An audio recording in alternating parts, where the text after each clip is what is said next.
2020년 9월 3일 논리적 사고와 합리적 비판 제2주차 두 번째 시간 강의를 시작하도록 하겠습니다.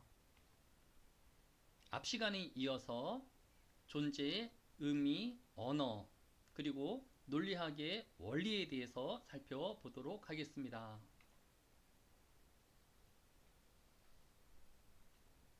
인간의 존재와 의미에 대해서 고대의 그리스 철학자인 플라톤은 개별자에게 본질은 초월적이다 라고 하였습니다. 즉 플라톤은 사물의 본질이 개별자와 별도로 이데아라고 하는 비현실적인 세계에 별도로 존재하고 있다라고 생각하였습니다. 다만 세상에 존재하는 개별자에게는 이데아의 그림자만이 존재할 뿐이라고 하였습니다. 즉, 이 세상의 사물은 이데아의 본질에 관여 또는 분유하여 본성을 이루며 그 진료를 받아 개별자의 모습을 형성한다고 주장한 것입니다. 즉, 플라톤은 이데아의 세상으로부터의 본성을 제대로 발현할 수 있도록 돕는 것이 교육의 목적이라고 하였습니다. 이에 반해 아리스토텔레스는 플라톤과는 달리 그의 존재론의 핵심은 별도의 존재 세계인 이데아 대신에 현실 세계의 실체인 우시아를 중시했다라는 것입니다. 따라서 교육의 목적 역시 현실 세계의 실체인 우시아의 완성에 두고 있습니다. 여기서 개인을 완성시키는 요소로는 자연, 습관, 이성으로 보았습니다. 먼저 자연의 요소로는 인간의 진료적 가변성을 말하였습니다. 두 번째, 습관은 훈련에 의해 선하게 또는 악하게도 습관지어질 수 있다라고 하였습니다. 마지막 이성은 인간을 인간답게 완성하는 근본적인 요소라고 하였습니다. 이러한 세 요소가 조화되어 그의 교육의 목적이 달성될 수 있다고 하였는데, 이런 점에서 아리스토텔레스는 인간을 사회적 동물이라고 말하였던 것입니다. 결론적으로 아리스토텔레스는 교육을 통하여 사람의 본질이 변화될 수 있다고 주장한 것입니다. 저 또한 아리스토텔레스의 가르침대로 우리의 실체는 다른 곳이 아닌 우리 안에 존재한다고 생각합니다. 또한 인간의 본질인 각 개별자인 한 사람 한 사람은 스스로 그 안에 실존을 아름답고 또 의미 있는 객체로 변화시킬 수 있고, 얼마든지 훈련과 습관을 들임으로 선한 존재가 될 수 있으며 이성의 사고를 통해 보다 인간적인 삶을 살 수 있다고 생각합니다.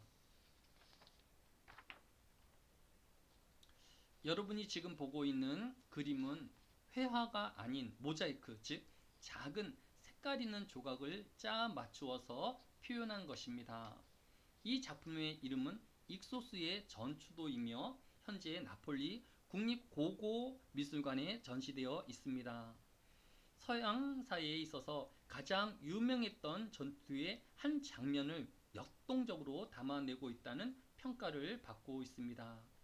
이 그림 속에 표시된 가우가멜라 전투는 유럽 과학사의 중심 이동을 가져온 결정적 사건이라고 평가되고 있습니다.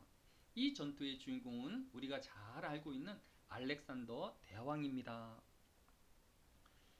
알렉산더 대왕은 이 전투에서 수많은 페르시아군의 압도적인 수와 또 코끼리 등 기상천외한 무기를 가지고 있는 이 적군에 대항하여서 승리를 가져왔었습니다.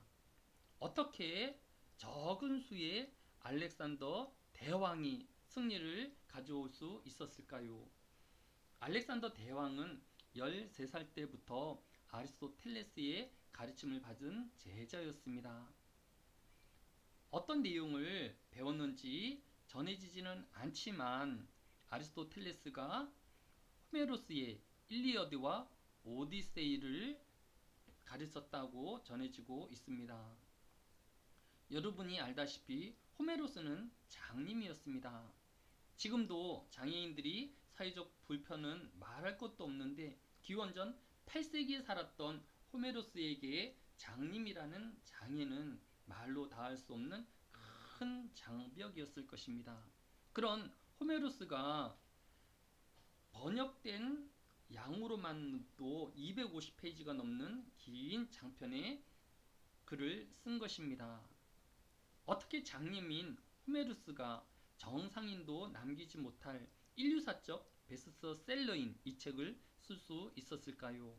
물론 호메로스는 장님이라는 단점이 있었지만 장님이기에 남들이 가지고 있지 않은 장점을 가지고 있었습니다. 그것은 남들보다 더 자유로운 상상력이었습니다.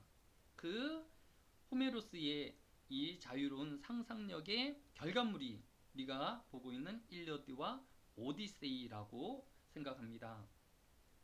따라서 아리스토텔레스는 어린 알렉산더에게 비록 적은 수의 군대이지만 지혜와 또 자신의 장점을 최대한으로 이끌어내면 수많은 적군과 싸워 이길 수 있다라는 자신감을 불러 넣어주지 않았을까 생각해 봅니다. 현대 알렉산더 다왕은 전쟁에서 단 한 번도 지지 않는 영웅으로 지금 우리에게 기록되고 있습니다. 강의를 듣고 있는 여러분 중에 장점만 가지고 있는 사람은 아무도 없을 것입니다. 각기 갖고 있는 장점과 단점 중에서 단점을 줄이고 장점을 키워간다라고 하면 여러분은 또 다른 알렉산더 대왕이 되어 세상의 주인공이 될 수 있을 것입니다. 다음은 논리학의 기본이 되어지는 동일률, 모순율, 대중률에 대해서 살펴보도록 하겠습니다.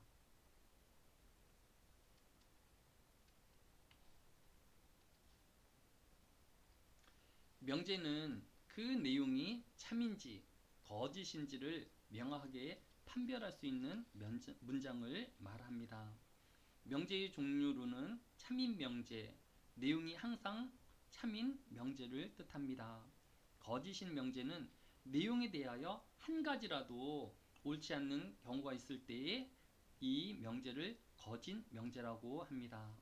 두 번째로 명제의 구성은 가정과 결론으로 구성되어 있는데 어떤 명제가 P면 Q이다의 꼴로 나타날 때에 P를 가정, Q를 결론이라고 이름합니다.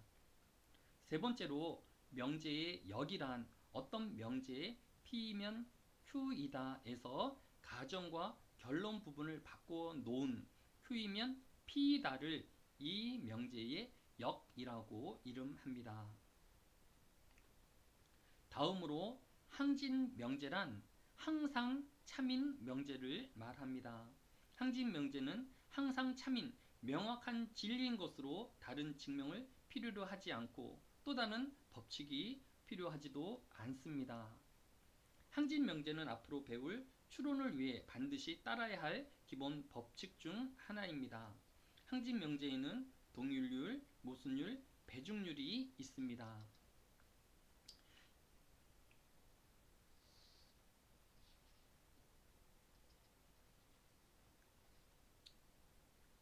우리가 이 논리를 배울 이유에 대해서 러셀의 역설이라는 것이 있습니다. 어떤 사람이 모든 북한 사람들은 거짓말장이다 라고 한다고 하면 첫째, 이 말이 참이라고 하면 그도 북한 사람이므로 참말을 한 것이므로 모든 북한 사람이 거짓말장이라고 한 것과 모순이 됩니다. 둘째로 반대로 이 사람이 거짓이라면 북한 사람 중에는 참말을 하는 사람이 있다는 것이므로 그 말 자체가 거짓이 됩니다. 따라서 이 말은 논리적으로 성립이 안 되는 상황입니다. 또 우리가 글을 못 읽는 사람은 아래 전화번호로 연락주세요 라는 광고 역시 모순인 것을 알 수 있습니다. 우리는 우리 생활 주변에 이처럼 역설과 모순의 상황들을 분별할 수 있어야 할 것입니다. 아리스토텔레스는 세 가지 추론 또는 사회의 원칙으로 동일률, 모순율, 배중률을 지켜야 한다고 하였습니다. 훗날 라이프니츠가 충족 이유율을 첨가하여서 형식 논리를 네 가지로 확장을 하였는데, 이번 시간에는 아리스토텔레스가 정의한 동일률, 모순율, 배중률에 대해서만 살펴보도록 하겠습니다. 첫 번째로 동일률은 A는 A다. 모든 대상은 그 자체와 같다라는 형식 논리학의 근본 원리입니다.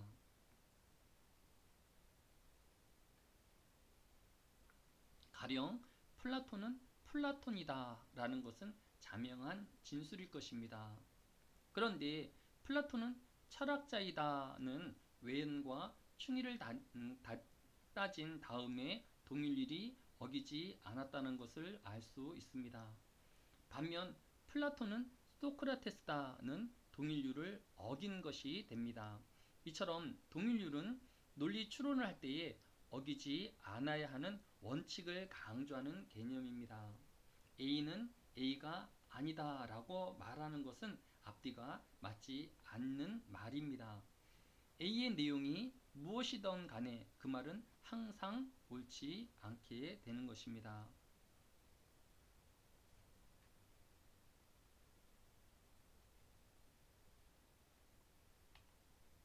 둘째, 모순율은 P가 아니다 라고 표현되는데, 어떤 명제와 그 명제의 부정이 동시에 참이거나 동시에 거짓일 수는 없다는 것입니다. 가령 죽는 것이면서 동시에 사는 것은 불가능하다와 같이 죽는다와 산다는 동시에 참이 될 수 없습니다. 또한 삼각형은 네 변으로 구성되어 있다라는 것은 모순입니다. 왜냐하면 삼각형이라는 주어가 이미 세 변이라는 것을 함의하고 있기 때문입니다. 그런데 이런 정의적 명사와 수로가 서로 배치되기 때문에 모순이 발생하는 것입니다. 모순율은 논리적으로 모든 명제 P에 대해서 P와 not P가 동시에 참일 수 없다는 것을 말합니다. 따라서 동일률의 부정인 P는 P가 아니다는 언제나 거짓인 모순율이 되는 것입니다. 마지막으로 선언 판단인 배중률은 명제의 참과 거짓만 있고 중간은 없다는 추론의 원리입니다. P이거나 not P이나 이렇게 표현되는 배중률에서 상호 모순되어지는 명제 중 하나는 반드시 참이고 그 외에 3의 논리값은 없다는 것입니다. 바꾸어 말하면 모순되는 명제의 중간을 없애야 한다는 것이 논리 추론의 방법입니다. 가령 나는 배가 고프다는 명제를 부정한 나는 배가 고프지 않다는 배중률이므로 중간은 없습니다. 그런데 배중률은 두 명제 중에 하나가 참이라고 주장할 뿐 P가 어떤 내용의 진리인지에 대해서는 주장을 하지 않습니다. 사람은 항상 선할 수만은 없겠지만 그렇다고 선과 악을 동시에 품며 살 수는 없습니다. 둘 중 하나만 선택해야 한다면 우리의 삶은 선을 선택하는 삶이어야 합니다. 그래야 우리 모두가 행복할 수 있기 때문입니다.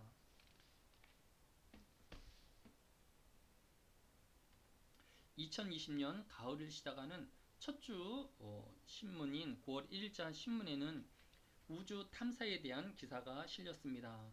기사의 내용은 아랍에미리트의 우주 탐사선이 1억 킬로미터를 넘어 화성을 향해 순항하고 있다는 기사입니다. 이 화성 탐사선은 7월 20일 날 아랍 국가 첫 화성 탐사선으로 희망을 뜻하는 아말이라는 이름을 가지고 내년 2월 초 화성에 진입하게 될 예정이라는 기사입니다. 그런데 화성 탐사선은 아랍에미리트만 발사한 것이 아니었습니다.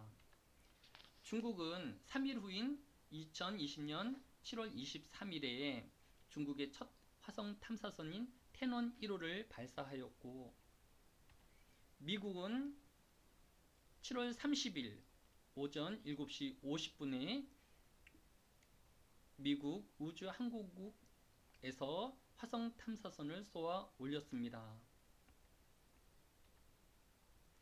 이렇게 10일 사이에 서로 다른 나라가 화성 탐사선을 발사한 이유는 지구와 화성이 각각 태양을 돌고 있기 때문에 지구에서 화성까지의 거리는 가까울 때는 5,400km, 멀 때는 1억 200만 km로 2배 이상의 차이가 납니다. 따라서 화성 탐사는 화성과 지구가 2년 만에 한 번 가장 가까워지는 때를 충이라고 부르는데, 이때를 맞추어서 화성 탐사선을 보내는 것이고, 그때가 2020년 7월이었던 것입니다.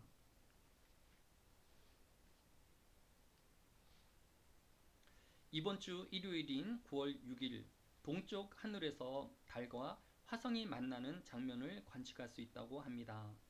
저녁 9시가 되면 화성이 먼저 뜨고 잠시 후 하현에 가까운 달이 뜨게 될 것입니다.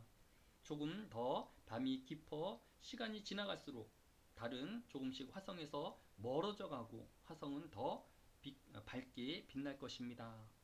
코로나19로 인해 또 경제적 어려움으로 인해 별 볼 일 없는 자신을 탓할 수도 있겠지만, 말없이 빛나는 화성과 별들은 우리로 하여금 별 볼 일 있게 하고 또 우리를 유혹하고 있습니다. 왜냐하면 여러분 한 명 한 명이 백석대학교의 밤하늘 별과 같은 의미 있고 가치로운 존재이기 때문입니다. 다음 주에 뵙겠습니다.